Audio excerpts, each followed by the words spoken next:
Today there are over 1.5 billion people who call themselves Muslims, and they're spread all across the world.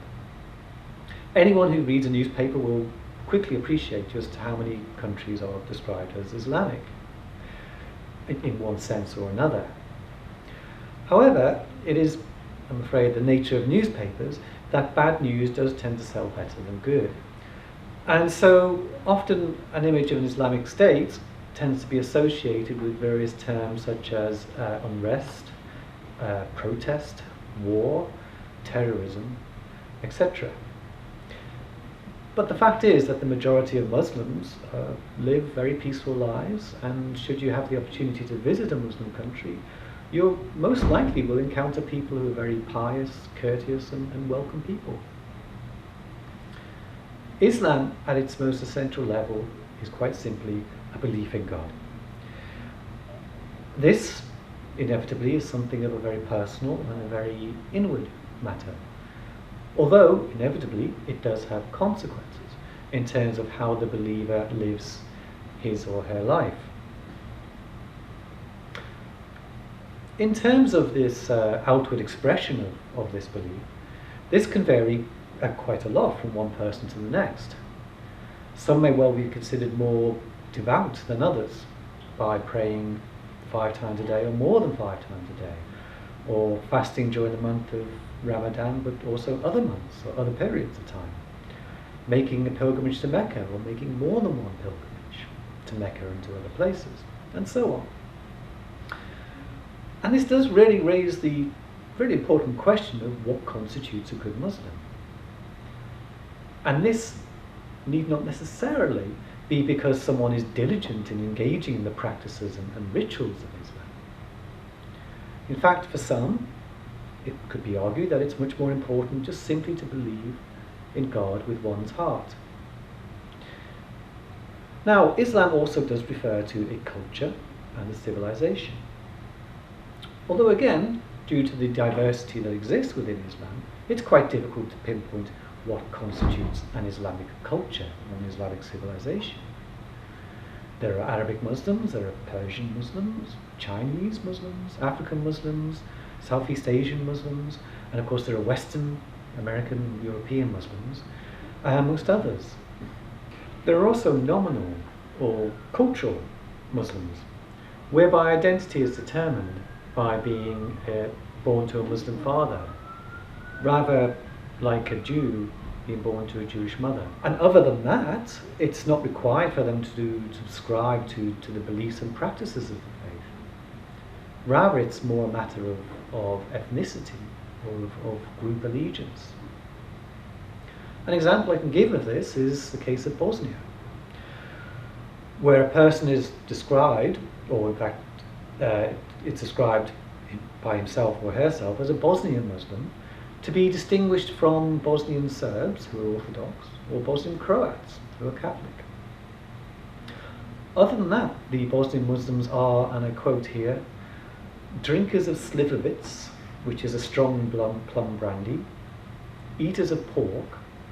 For many Bosnian Muslims, their only connections with Islam until the Bosnian War were that they had names like Amra and Amir, and left their shoes outside their houses.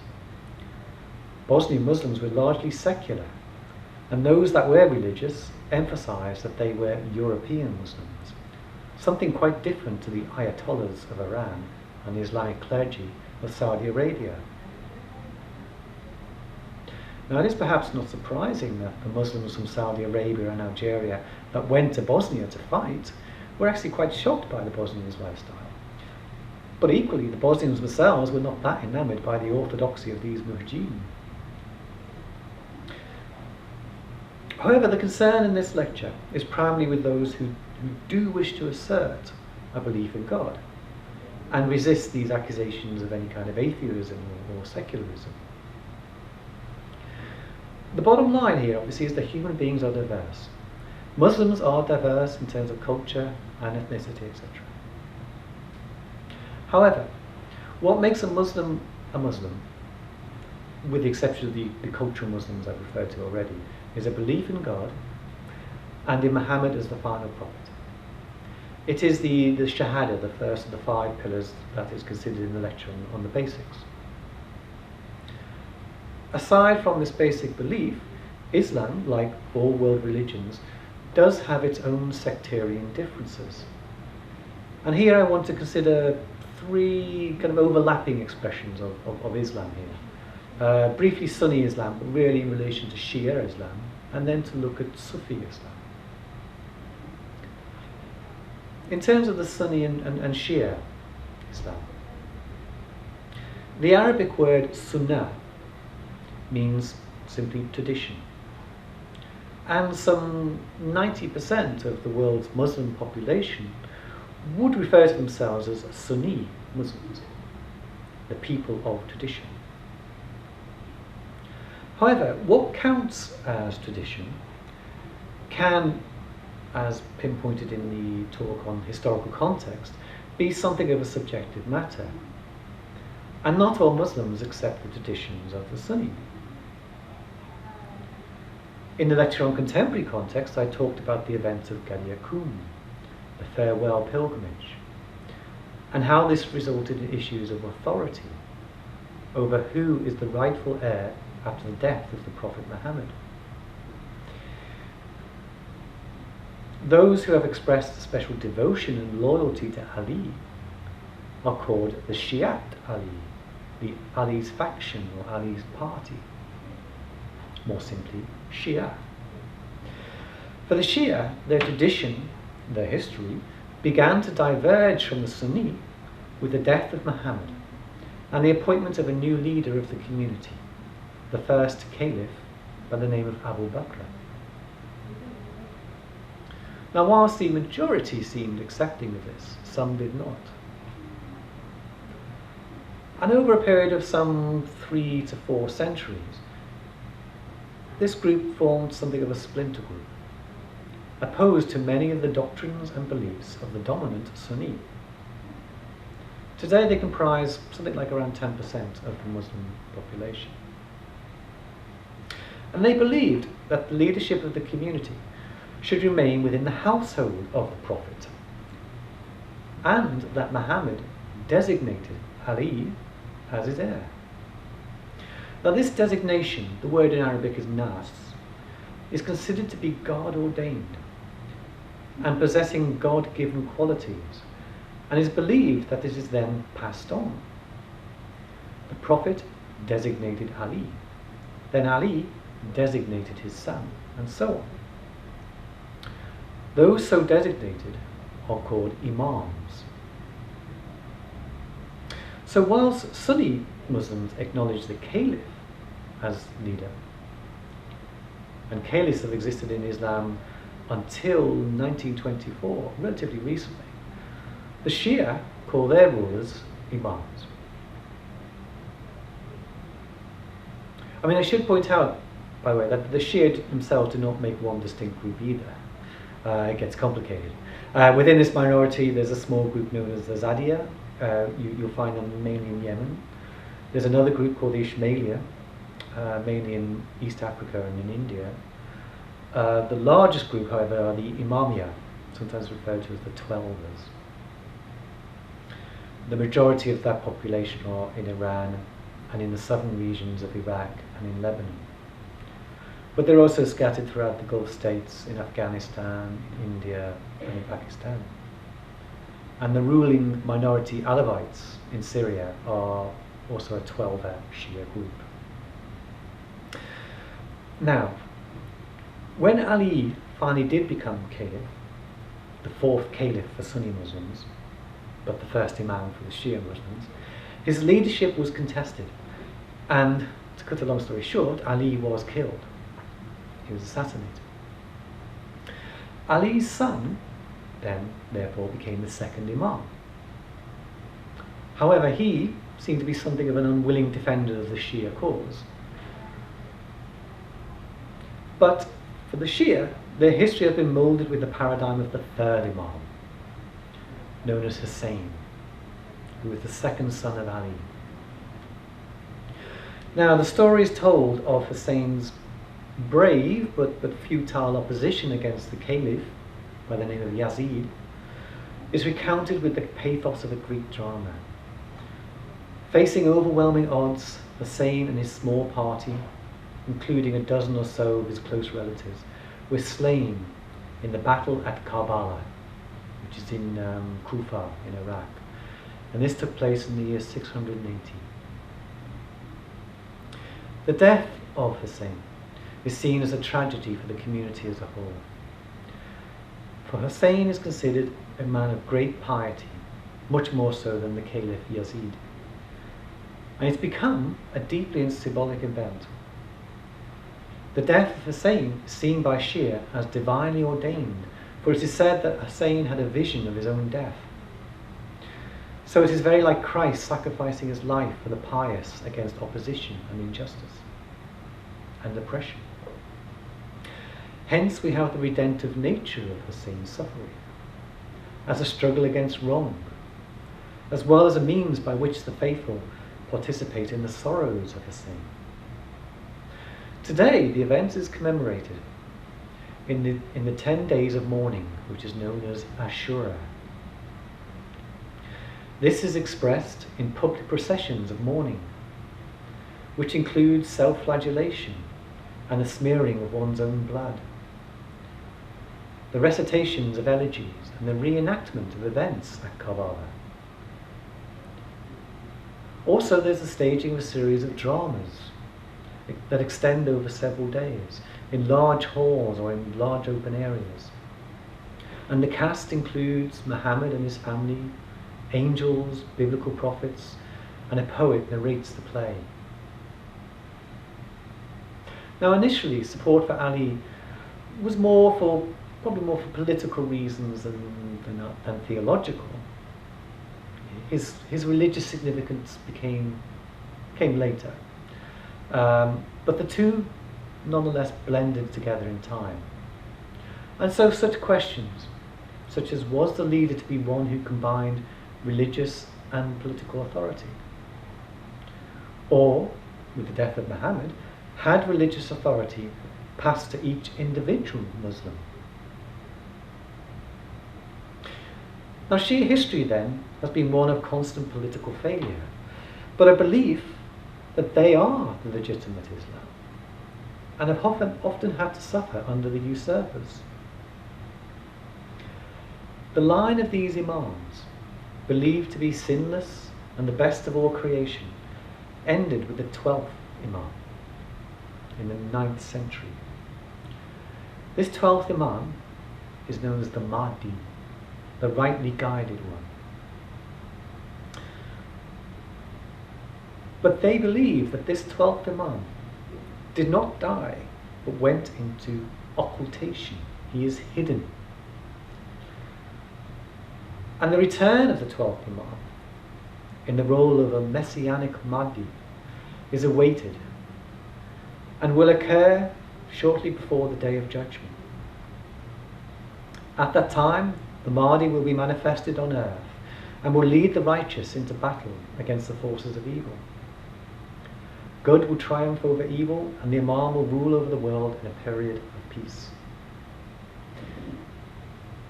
The Mahdi may even be amongst us now, Shias believe. And the potential political and religious power that someone who can claim to be the Imam certainly cannot be underestimated. In Iran during the 1970s, Ayatollah Khomeini became a central figure of militant religious opposition to the government, with many of his supporters suggesting that Khomeini was the hidden Imam. Now Khomeini was expelled from Iraq and he went to Paris for refuge until his return in 1979 to become the new religious leader of the country. Khomeini never claimed to be the Imam, but he never denied it either. I want to move on now to Sufism. Now, one scholar of Sufism said the following, and I quote, "To write about Sufism or Islamic mysticism is an almost impossible task." The same really can be said about teaching it. And this quote by one of the greatest of Sufis can help to explain why. And I'll quote this. This is from a Sufi by the name of Rumi. "A short time in the presence of the friends," Sufis, is better than 100 years sincere, obedient dedication. In other words, if you really want to know what Sufism is, you should spend time with a Sufi rather than read books or listen to lectures. Sufism is a very slippery term which defies definition and close study, but I'll do my best to explain what it is here. The first thing to stress, Sufism is not separate from Sunni or Shia. You could be a Shia Sufi or a Sunni Sufi. Sufism, if narrowed down to a very short definition here, is simply Islamic mysticism. And every world religion has its mystical side, and Islam is certainly no exception to that. Because of its mystical nature, any straightforward attempt to describe Sufism will do the very thing that Sufism defies, that is, try to define. And so, I'm going to introduce you, or introduce it to you, in probably the best possible way, through the use of parable. Now, probably the most celebrated parable is Conference of the Birds, by the 12th century Persian poet by the name of Attar. This story begins with the gathering of all kinds of birds who are troubled because they have no king, no ruler. The hoopoe bird, considered the wisest of them all, says they should all set out to find the legendary Simurgh, a leader who is wise and beautiful and perfect. With the hoopoe bird as their guide, they set out in search of this wise bird. Although they have no idea where to find him, and they are warned that the journey will be a long and a hard one. One by one, in a journey that lasts for many years, the birds drop out, each offering an excuse and unable to endure this long quest. Finally, after crossing 7 valleys, 30 remaining birds arrive at the threshold of what is believed to be the home of Simurgh. But when they arrive, the gruff chamberlain to the Simurgh initially rejects the birds and slams the door in their faces. Even the hoopoe falls down in despair. But the birds refuse to leave and would rather suffer death than go home.